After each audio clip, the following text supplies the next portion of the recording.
Shankar sir ஒரு question sir.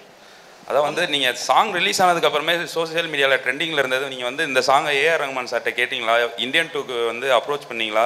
ஏன்னா அவர் பண்ணியிருந்தால் இன்னும் கொஞ்சம் பயங்கரமாக இருந்திருக்குங்கிறது வந்து ரொம்ப பெரிய டாப்பிக்காக போச்சு. எதனால் அனிருத் சார் சூஸ் பண்ணீங்க?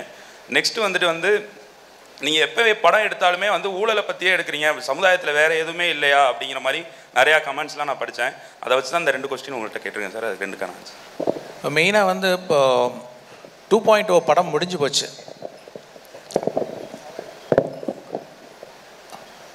2.0 படம் முடிஞ்சு போச்சு.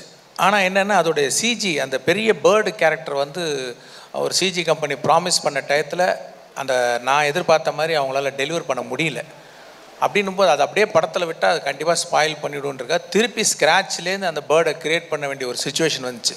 ஸோ அந்த பேர்டை திருப்பி க்ரியேட் பண்ணி அதோடைய போஸ்ட் ப்ரொடக்ஷன் விஎஃப்எக்ஸ்லாம் முடியறதுக்கு 1 வருஷம் ஆகும் அப்படிங்கிற ஒரு சூழ்நிலை வந்தது. அதுக்குள்ளே நான் அந்த கதையை ரெடி பண்ணிட்டேன், சார்கிட்டையும் ஃபுல்லாக சொல்லிட்டேன். அவங்களும் வந்து அந்த கதை பிடிச்சிருக்குன்னு சொன்னாங்க. ஸோ பிப்ரவரி, அதாவது இந்த 2.0 வந்து நவம்பர் ரிலீஸ் ஆச்சுன்னு நினைக்கிறேன், அக்டோபர் ஆர் நவம்பர். பிப்ரவரியில் நாங்கள் ஷூட்டிங் போகிறதுக்கு ரெடி ஆகிட்டோம் இந்தியன் படத்துக்கு. சாரும் வந்து பிப்ரவரி டேட்ஸ்லாம் கொஞ்சம் ஒதுக்கி வச்சு போயிடலாம் அப்படின்ற மாதிரி சொன்னாங்க. அப்போது ரஹ்மான் பேக்ரவுண்ட் ஸ்கோர் பண்ணிகிட்ருக்காரு. ஸோ 2.0 பேக்ரவுண்ட் ஸ்கோர் வந்து ஹெவி, ரொம்ப கஷ்டம். அது பெரிய பேர்டன் அவருக்கு. ஸோ அது மேலே நீங்கள் சாங்கையும் போய் கம்போஸ் பண்ணி கொடுங்கன்னு கேட்டோன்னா ப்ராக்டிக்கலாக it's very difficult for Rahman sir.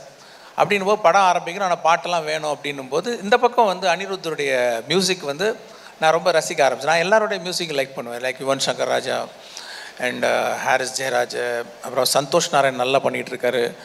So எல்லாரோடையும் ஒர்க் பண்ணணுன்னு எனக்கு வந்து ஒரு இது இருந்துக்கிட்டே இருக்கும். அப்போ அனிருத்துடைய மியூசிக்லாம் அவர் போட்டுக்கிட்டு வர பாட்டெலாம் எனக்கு ரொம்ப பிடிச்சிருந்தது. ஸோ அவர் இசையை நான் ரசிக்கிட்டு இருந்தேன். ஸோ இப்படி ஒரு சுச்சுவேஷன் வரவும் சரி இதை வந்து இதுக்கு மேலே பேர்டன் கொடுக்க வேணாம் ரஹ்மான் சாருக்குன்னு சொல்லிவிட்டு இந்த படம் வந்து அனிருத் பண்ணட்டும்னு சொல்லிவிட்டு டிசைட் பண்ணி அப்படி பண்ண படம் தான் அது.